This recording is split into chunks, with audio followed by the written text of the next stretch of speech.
लाडकी बहीण योजनेच्या ई-के-वाय-सीसाठी आता विविध प्रकारच्या अपडेट दररोज समोर येत आहेत आणि त्यातीलच एक महत्त्वाचा विषय म्हणजे अनेक लाडक्या बहिणींनी वारंवार विचारलं की आमची ई-के-वाय-सी चुकली आहे, तर आता पुढे काय होणार? आम्ही आमची ई-के-वाय-सी दुरुस्त करू शकतो का? कशा पद्धतीने पुढची प्रोसेस होणार? कारण अनेक लाडक्या बहिणींनी काय झालं की त्यांना पती नव्हते, वडील नव्हते म्हणून त्यांच्या नातेवाईकांचा आधार नंबर टाकून ई-के-वाय-सी केली. कोणी आपल्या भावाचा टाकला, कोणी आपल्या मुलाचा टाकला, कोणी आपल्या आईचा आधार नंबर टाकला आणि त्यांनी त्यांची ई-के-वाय-सीची प्रक्रिया पूर्ण करून घेतली. काही लाडक्या बहिणींचे ई-के-वाय-सीमध्ये प्रश्न देखील चुकले, प्रश्नांचे उत्तर देताना चूक झाली. काही लाडक्या बहिणींचे त्या ठिकाणी जात निवडताना चूक झाली आणि मग अशा महिलांबाबत आता काय होणार?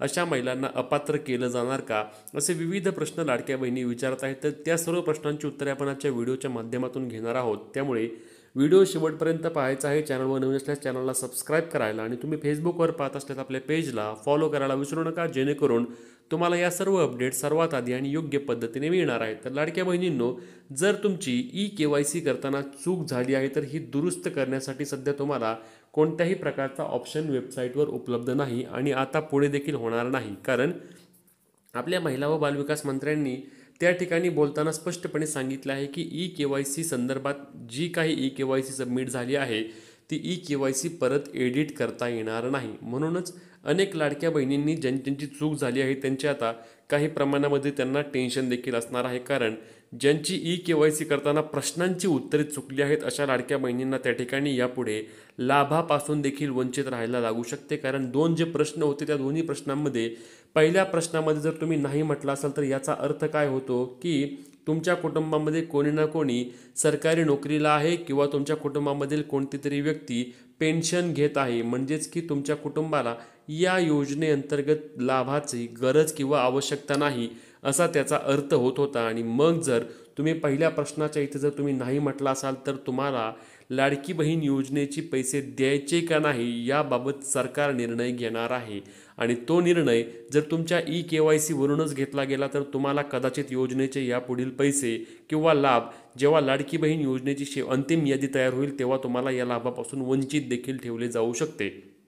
आता दुसरा महत्त्वाचा प्रश्न होता त्यामध्ये एक विवाहित आणि एक अविवाहित, म्हणजे लाडकी बहीण योजनेचा लाभ घेण्यासाठी आपल्याला माहिती आहे आता एका कुटुंबामध्ये एक विवाहित आणि एक अविवाहित दोनच महिला लाभ घेऊ शकतात. आणि या प्रश्नाच्या ठिकाणी जर तुम्ही नाही म्हटलं असेल तर याचा अर्थ होतो की तुमच्या कुटुंबामध्ये एकपेक्षा जास्त विवाहित किंवा एकपेक्षा जास्त अविवाहित महिला योजनेचा लाभ घेत आहे आणि परिणामी तुम्ही देखील या योजनेच्या लाभापासून अपात्र ठरता. आणि असे झाले असल्यास याची देखील ई-के-वाय-सी प्रमाणित जर नोंद घेतली गेली तर तुम्ही लाडकी बहीण योजनेसाठी परत एकदा या ठिकाणी अपात्र ठरले जाता आणि असे अपात्र ठरले गेला की तुम्हाला योजनेचे पैसे मिळणार नाहीत. त्यामुळे लाडक्या बहिणींना मोठा धक्का देखील असणार आहे. आता ज्यांची जात चुकली आहे, जात प्रवर्ग निवडताना चूक झाली आहे, त्या लाडक्या बहिणींना जास्त त्यामध्ये काळजी करण्याची आवश्यकता नाही. कारण जात प्रवर्गावर यामध्ये पैसे द्यायचे का नाही हा निर्णय घेतला जाणार नाही. म्हणून तुमचा जात निवडताना किंवा प्रवर्ग निवडताना चूक झाली असेल तर तुम्हाला त्या ठिकाणी जास्त प्रमाणामध्ये घाबरण्याची गरज नाही. परंतु ज्यांच्या प्रश्नांची उत्तरे चुकली आहेत त्यांना